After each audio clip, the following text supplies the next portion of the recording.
There were also experimentations happening in dyeing and printing.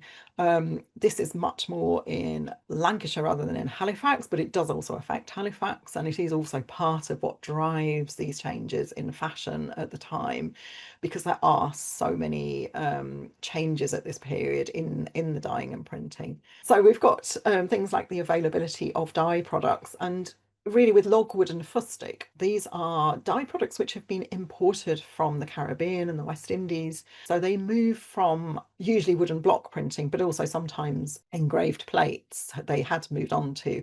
But at this point, at the end of the 18th century, you do start to get roller printing or cylinder printing.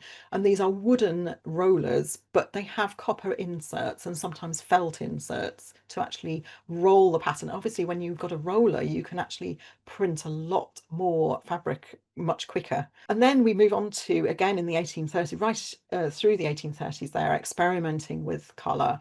And the mineral colours which were produced at that time are actually metal salts, which were printed onto the fabric, and then that would actually produce a chemical reaction, which gave you some very popular 1830s colour combinations. So you get this iron buff and Prussian blue, which are a really, really popular combination in the 1830s. They do stay on into the 1840s, but you do find them very frequently, and they do appear a lot.